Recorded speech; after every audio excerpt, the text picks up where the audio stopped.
അങ്ങനെ നീണ്ട യാത്രയ്ക്ക് ശേഷം ഫൈനലി നമ്മൾ ഗുരുവായൂരെത്തിയിരിക്കുകയാണ്. ജൂലൈ 2-നാണ് കല്യാണം. ജൂലൈ 1 രാത്രിയാണ് നമ്മൾ ഗുരുവായൂരെത്തുന്നത്. തൊട്ടടുത്ത് അമ്പലത്തിന് ഏകദേശം 700 മീറ്റർ അടുത്തുള്ളൊരു ഹോം സ്റ്റേ ആണ് നമ്മൾ എടുത്തിട്ടുണ്ടായിരുന്നത്. ശ്രീചക്ര എന്ന് പറഞ്ഞിട്ട് 2 സ്പേഷ്യസ് ആയിട്ടുള്ള AC അറ്റാച്ച്ഡ് റൂംസും ഹാളുമായിരുന്നു ഉണ്ടായിരുന്നത്. പിറ്റേ ദിവസം രാവിലെ, അതായത് 2-ാം തീയതി രാവിലെ 6:10 കേട്ടോ കല്യാണത്തിൻ്റെ സമയം. പക്ഷേ ഞങ്ങൾ റെഡിയായി ഇറങ്ങിയപ്പോഴത്തേനും 6:10 കഴിഞ്ഞായിരുന്നു. അപ്പം കല്യാണം കഴിഞ്ഞു കാണുമെന്ന് വിചാരിച്ചാണ് അമ്പലത്തിലോട്ട് പോകുന്നത്. പക്ഷേ തിരക്കൊക്കെ കുറവായതുകൊണ്ട് കല്യാണമൊന്നും കഴിഞ്ഞിട്ടുണ്ടായിരുന്നില്ല. ഇനിയാണ് കല്യാണം. അപ്പോൾ അതിൻ്റെ ഒരു ആശ്വാസത്തിലാണ് ഞങ്ങൾ അമ്പലത്തിലോട്ട് നടന്നു പോകുന്നത്. അപ്പോൾ ഞങ്ങൾ എത്തിയപ്പോഴത്തേനും വിശാൽ എല്ലാവർക്കും ദക്ഷിണയൊക്കെ കൊടുത്ത് അനുഗ്രഹം മേടിച്ചുകൊണ്ടിരിക്കുമായിരുന്നു. അപ്പോൾ ഞങ്ങളങ്ങനെ അവിടെ കുറേ നേരം നിന്ന്. പൊതുവേ ഇന്ന് തിരക്ക് കുറവുള്ളൊരു ദിവസമായിരുന്നു കേട്ടോ. അതുകൊണ്ട് തന്നെ ഒരു റഷും ഇല്ലായിരുന്നു. എല്ലാ കാര്യങ്ങളും സമാധാനപരമായിട്ടാണ് മുന്നോട്ട് പോയിക്കൊണ്ടിരുന്നത്.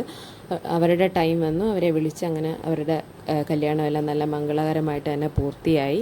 അത് കഴിഞ്ഞപ്പോൾ ചന്തുവിനും പൂജയ്ക്കും ഒരാഗ്രഹം അമ്പലത്തിൽ നടയിൽ നിന്ന് മാല ഇടണമെന്ന്. അങ്ങനെ ചന്തു പോയിട്ട് തുളസി മാലയൊക്കെ മേടിച്ചുകൊണ്ട് വന്നിട്ട് അവർ തമ്മിൽ മാല അങ്ങോട്ടും ഇങ്ങോട്ടും ഇട്ടു.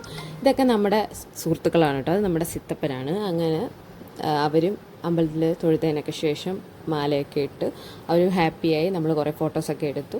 പിന്നെ നമുക്കൊരു കാര്യം കൂടെ ചെയ്യാനുണ്ടായിരുന്നു. കുഞ്ഞിന് ചോറൂണുണ്ടായിരുന്നു കേട്ടോ. അപ്പോൾ അങ്ങനെ ചേട്ടൻ പോയി അതിൻ്റെ റെസിപ്റ്റൊക്കെ എടുത്തിട്ട് വന്നു. കുഞ്ഞിനെയും കൊണ്ടുപോയി ചോറൊക്കെ കൊടുത്തു. ഹാപ്പിയായി. അവിടെ തന്നെ ഫോട്ടോസൊക്കെ എടുക്കാനുള്ള സൗകര്യമുണ്ട് കേട്ടോ. നമ്മൾ ഫോൺ കൊണ്ടുപോകാൻ പറ്റില്ല. കുഞ്ഞപ്പോഴത്തേനും ഉറങ്ങി. കാരണം അവൾ ആദ്യമായിട്ടാണ് ഇത്രയും രാവിലെ എണീറ്റ് ഒരു പരിപാടിക്ക് വരുന്നത് കേട്ടോ. അതിൻ്റെ ക്ഷീണം ഉണ്ടായിരുന്നേ. പിന്നെ നമ്മൾ കുറച്ച് നേരം അവിടെ നിന്നിട്ട് വീണ്ടും റൂമിലോട്ട് പോയി. പഴയിടത്തിൻ്റെ സദ്യയായിരുന്നു കേട്ടോ. തിരിച്ച് റൂമിൽ നമ്മൾ 10:30-ക്കാണ് സദ്യ കഴിക്കാൻ വേണ്ടി വന്നത്. അപ്പോൾ അത്രയേ ഉള്ളൂ ഇന്നത്തെ വീഡിയോ. മറ്റൊരു വീഡിയോയിൽ കാണാം. Bye bye.